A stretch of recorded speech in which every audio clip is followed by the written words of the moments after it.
Magluto naman tayo mga guys ng chicken caldereta at yan po ang ating mga ingredient na gagamitin.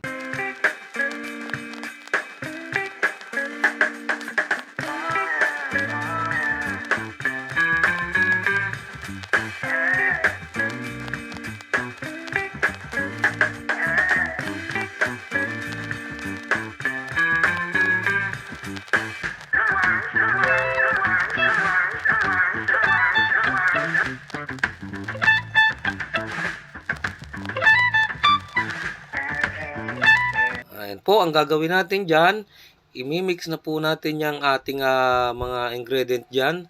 Ilagay po natin yung ating soy sauce at imamarinate po natin yan ng kahit isang oras lang or kalahati. Kasi ayan po yung ating lemon. Kasi nagmamadali po tayo at pangulam pa natin yan sa ating pananghalian. Ayan pa po yung ating ground black pepper. Ayan, ilagay na natin dyan. Paghalu-haluin natin yan dyan. Ayan na. Haluin po natin yan para naman po yung ating mga panimpla ay magpasukan dyan sa loob ng ating chicken na yan. Ayan na. I-mix natin po yan at mamaya isisit aside po natin yan. At ihahalo ko na rin po itong ating tomato sauce. Ayan po. Yung ating 15 grams na tomato sauce. Ayan na. Pagsamasamahin natin yan dyan. At para sumipsip po yung mga lasa niyan dyan sa ating manok, i-cover po natin at ating pong set aside hanggang nagpiprito po tayo ng ayan, iprito po natin yung ating potato at yung ating carrots. Ayan, sabay-sabayin na natin yan. Ayan na, napakaganda guys ng kulay. Ayan yung ating carrots at ang ating potato. Ayan na, iprito po natin yan. Ayan, malapit na pong maluto yung ating konting prito lang guys yan, okay na yan. At yan po'y maluluto pa naman sa init ng ating chicken caldereta. Ayan, tanggalin po natin dyan sa ating pinagprituhang yan. Okay. Yan. Isusunod na po natin dyan. Igisa yung ating sibuyas, bawang. Pero igigisa po natin yung sa dyan sa ating butter. Ayan. Igisa po natin dyan sa ating butter. Ayan na, tunawin po natin dyan, lusawin lang po natin dyan at napakasarap pong gamitin talaga pag butter ang ating ginagamit sa pagigisa ng ating chicken caldereta. Inilagay na po natin yung bawang. Ayan, ilagay po natin yung bawang net. Pag nalanta na po yung bawang net, huwag na po natin susunugin at isunod po natin ang sibuyas. Ayan, pag nalanta na po yung sibuyas na yan, sunod na rin po natin yung ating manok, ay yung ating chicken. Ayan na, halu-haluin lang po natin yan. At ilagay na po natin yung ating minarinate na na chicken. Ayan, nako. Sa kulay pa lang guys. Kalderetang kaldereta na. Ayan, haluin po natin yan. Para po yung nasa ibabaw ay mapailalim. Ayan, bali-baliktaran natin yan. Ayan, napakaganda po ng kulay ng ating chicken caldereta. Okay, magilagay na rin po natin dyan yung yung ating chicken cubes para mamuon man po yung lasa ng ating manok. Buong-buo talaga. Ayan na. Yung pong ating pinaglagyan ay ating hugasan at yung pinaghugasan po ilagay po natin yan. Malinis naman yan. Sa rin po natin yung ating mga nakadikit dyan ating mga panimpla. Ayan na. Yan, haluin lang po natin yan at mamaya-maya po i-cover natin yan. Yung ating chicken calderetang yan. Napakabango na po, umpisa pa lang. Okay, cover po natin yan at bibisita-bisitahin lang natin. Ayan na, buksan po natin. Bisitahin natin kung siya'y malambot na. Ayan. Haluin natin. Gumamit po tayo ng pot holder at napakainit po ng ating tangkay ng lutuan na yan. Ayan, palibasa ay stainless din. O, ayan, haluin natin guys yan. At ilagay natin yung bell pepper na green at yung kwan. Magtitira po tayo. Yung pulang yaan. Magtitira po tayo ng paganda mamaya dyan. Ayan, ang ganda po ng kulay. Lalo pag nailagay po natin yung ating carrots, pampaganda rin po yan ang kulay sa ating chicken caldereta. napakabango po. Ayan na. Maglalagay po tayo dyan ng bitchin. Counting taktak lang po yan. Yan po hindi masama at yan ay matagal na po natin ginagamit. Ayan na. Para po yan ay talagang nakasanayan natin gamitin yung bitchin na yan. Okay, cover natin. Ayan na. Bibisitahin po natin yan kung siya ay malambot na talaga at dyan po tayo maglalagay ng mga panimpla. Okay po. Ayan, haluin po natin at para hindi po dumikit yung ating mga sauce dyan sa ilalim na yan. Ayan na, balik-tarin natin at talaga pong subukan nyo po yung kaldereta, chicken kaldereta na na kompleto sa sahog. At ilagay na po natin yung ating tomato paste. Ayan po yung ating tomato paste. 2 kutsara lang po tomato paste yan. Yan pong tomato paste ay pampaganda po ng kulay yan. Pampatingkad. Bukod pa doon sa ating tomato sauce. Kasi ang tomato sauce po maputla. At ilagay na po natin yung ating cheese. Ayan po. Hiniwa-hiwa lang natin ng pa-cubes. At yan po ay malulusaw din dyan. Ayan na. Hindi ko po kinaskas kasi po malambot.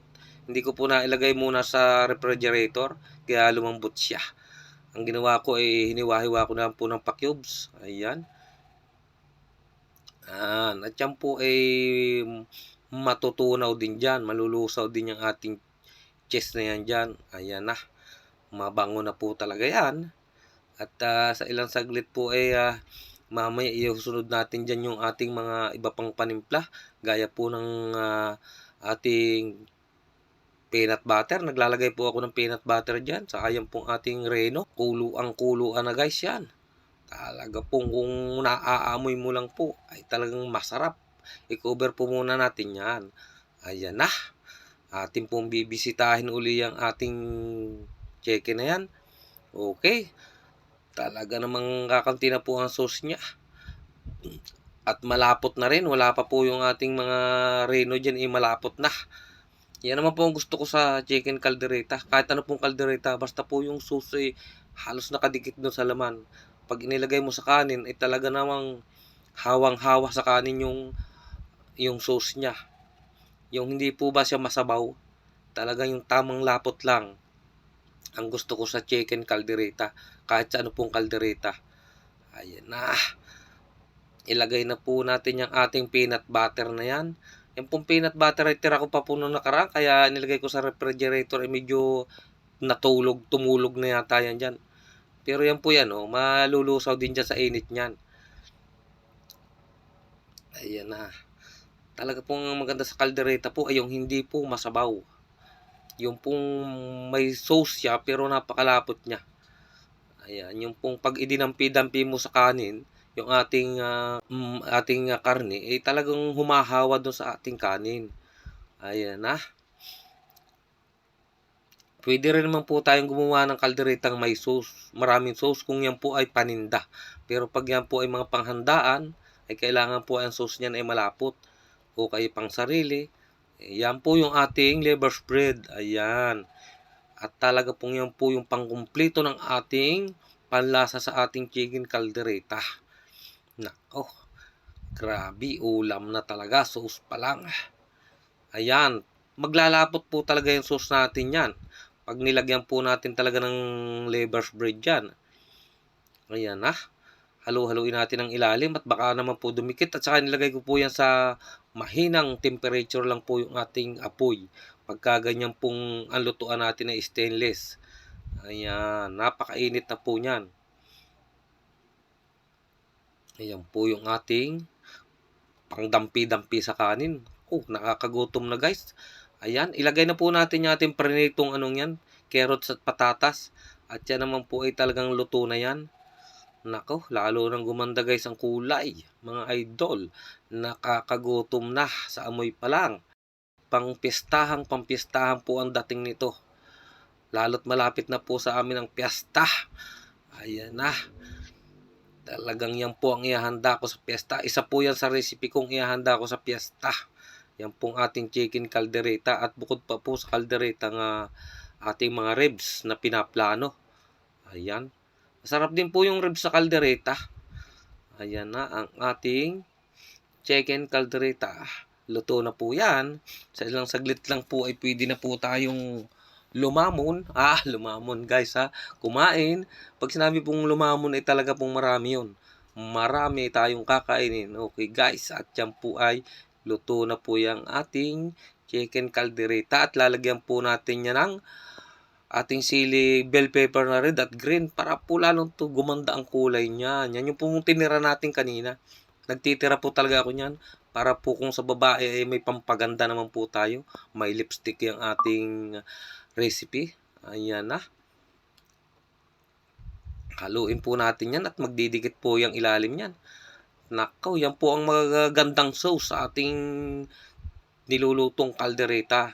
Yung pong ang sauce niya hindi parang tubig. Ayan, yung pong napakalapot po.